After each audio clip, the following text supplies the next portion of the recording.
What's up everyone, WizardKen here with another Xbox 360 World of Tanks. Now, today we're going to be covering a comment that someone asked me from Alex Robinson.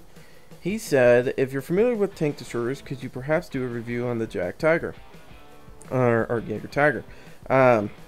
Or if anyone is willing to help, I need to know strategies to use when slightly outnumbered.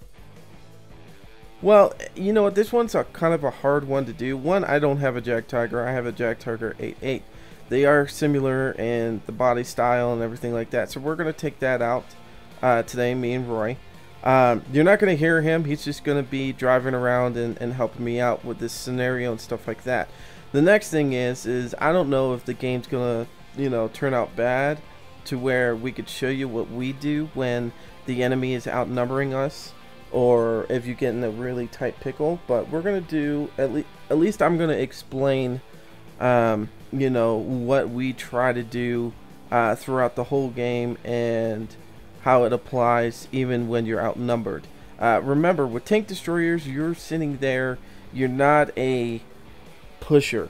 You're not a pusher at all. All you need to do is sit in the background and support your team. So that's the main thing to remember on this tank. There's not much you could do when you are outnumbered.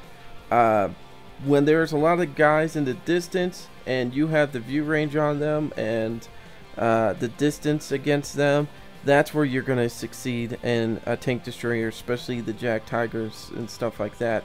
The point you're going to get screwed over is because this is a set turret, it's not able to move around or anything like that. You're going to have the problems with people rushing you, and that's the hardest thing to be prepared for. And really there's not much you can do to prepare yourself except try to find areas that you can cut those, stop that from happening, maybe using rocks that stop them from getting beside you and stuff like that. So hopefully we can show you in this video what we can do to save your life in the end, or at least do as much damage as you can to the other players. Remember, if you lose the game, that's okay. But what you need to remember is to do as much damage as possible. And if you could take out 2 or 3 of them before you die, then you've done your job and you've done all you could do. So let's jump into a game and see how it unfolds. Alright guys, well, here we are. We're not in the best map for tank destroyers at all. Now remember, with the Jag Tigers, most of the German tanks, in the very front is their engine, and so they're capable of catching on fire like crazy. And so you want to get perks. There's perks for your crew that can help clean your tank out a little bit. I can't remember what it's called, but there is a crew experience that you can gain that will help with you not blowing up and stuff like that. Remember also, your front is your friend, not your sides. You're going to get pinned pretty much all the time in the sides and in the back. So angling yourself with this tank in the front at a 30 degrees is going to save your life a lot. And also, if you can find a spot on this map or any map that has rocks that can cover your lower plate, that is the best thing you can do with these tanks. Make it hard for people to pin you and stuff like that. So but what we're going to do is we're going to travel together. Now, you might not have friends platooned with you, but if you can, that is one of the best things to do, because they can help shoot other people and help cover your sides, especially if you're outnumbered. If you're not platooned, try to use your mic and everything to talk with other people in the game. Now, we're going to hopefully sit up here. Now, we've been detected. We can't view any of these guys, and I need to get a little bit better position. Well, Roy's got some good shots going in already, and I'm going to angle myself just as much as I can. Now, this tank, the 8.8, is a really nice tank because it can actually shoot very quickly, and that's what we want to do. Now, I'm going to angle myself a little bit. Oops, a little bit too much. Just enough that I'm going to ricochet. Now, you saw me ricochet at least one. There we go. Hit somebody. I'm gonna take this IS out. There we go. Hopefully, we can keep this up. There we go. And all we're doing, we're using this building as protection. We're angling ourselves. We're not, you know, overdoing it. Now that guy did get a shot on us, but it wasn't too bad. Angling does not mean you're gonna ricochet every time. Oh god, there's a suit. We need to take him out, Roy. Like I said, you guys aren't gonna be able to hear him, but I am gonna be able to talk to him right now. Other tank destroyers are your worst enemies because they're gonna be able to pin you. But as you can see, we're working as a team. We're calling out who to shoot at, and we're focusing on them. We don't care who kills it. We just want to be able to get rid of these guys. Now I'm going to angle myself a little bit. See if I can keep hitting this guy. Nope. Oh. Now we got shot from the arty. That's great. And now as you can see, I didn't use my health pack right at the beginning. I waited until my gunner was killed, because that's your most important person on this tank. You want him to be as accurate as possible so you can get kills in there as best as you can. Now, Roy, I think I'm going to push down this wall and just see if we can hit some of these guys in the side. I think that's going to be our best bet. We're just going to go on the other side and do the same thing. Hopefully we can get some of these guys. That was terrible. Now I'm backing up because I don't want this guy to get around me.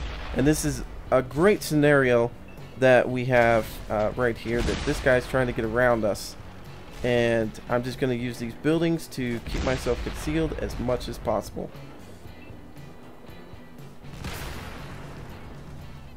Ooh. Now, unfortunately, we got RD'd. Alright, now there's another 8.8. See if we can hit him. But he's pretty... Now, as you can see, he's hiding himself behind cover. And that is really what you want to do with that tank. He was using that building over there to hide his lower plate. So, unfortunately, we did not get to see... we did not get to have people surround us or anything like that, but we didn't give them an opportunity to do that. We used the buildings, we kept ourselves concealed, you know, as much as possible, and that's what you really need to do, especially in those scenarios when you are going to get surrounded. Now, me and Roy didn't do very bad at all in this game. We did pretty good, and just remember your key points is angling your armor with this tank is going to save your life. Use the buildings, use everything you can to keep everybody from shooting your sides, you know. That was one of the main things for us sitting next to the buildings, is that no one was able to get a shot on our sides at all. So, and that's going to protect us from getting ammo racked, and also, you know, from just taking damage. You know, if you get tracked in this, you know, you're pretty much screwed because you can't do anything about it. If you waste your repair kit, then it's gonna, you know, you have nothing else to help you. Now, my crew's not built up yet, but we're gonna go over real quick some of the perks that we were talking about that you really need for these tank destroyers. One of the main ones you're gonna want to get first, and I always say this about every tank, is repairs. Right now, I'm just doing the mentor because I want to get them the crew XP to get up quicker, and that's going to train them quicker. And so then I'm going to go to repairs. Also, camouflage is going to be one of those I'll do later on. Sixth Sense is another great one you're going to want to use, but the one I was talking about is preventative maintenance. And what that's going to do is that's going to help you know, reduce the chances of catching on fire and stuff like that. And you really need those perks to help with not catching on fire, especially when you get shot in the front. The other one is safe storage. You don't want to get ammo racked in these tanks at all, because your side is very very delicate. And then the equipment I would use for this tank would also be, now right now I do have just the enhanced gun laying drive and the large caliber and the camouflage net, but if you wanted to, you know, I'm gonna sell this just for you guys. And if you wanted to, toolbox is a nice one, and also the wet ammo is a very nice one. The filled tanks with CO2 is very good for helping out with making sure that you don't get you know, caught on fire and stuff like that. It you know, it does help with your fuel tank durability, so it doesn't, you know, get damaged and stuff like that. So that's pretty much all you could do for this tank, guys. Just remember to angle yourself. Don't go out there by yourself. You're not a badass tank or anything like that. You are going to take damage and stuff. Just make sure that you keep your distance, play the supportive role. If you are one of the few ones left, try to meet up with another player if it's safe to do so. If not, try to cover yourselves until either you lose the battle and you've done tons of damage to other people, or you pretty much just pretty much all in all, in the end, you just want to do as much damage as possible, especially in those losing scenarios where you know you're going to lose. Don't give them the opportunity to kill you. Don't rush out there and just say, screw it, I want to just, you know, kamikaze myself. You'd be surprised at how many games, especially lately, where me and Roy have been the last ones facing 7 tanks, and we've killed everybody except maybe 1 tank. And so, you know, we've done a lot of damage to people, and we get a lot of good points even if we lose. So don't just automatically say screw it, we're gonna lose, and just kamikaze. Anyways, guys, I'm WizardKen with Roy. Until next time, see ya.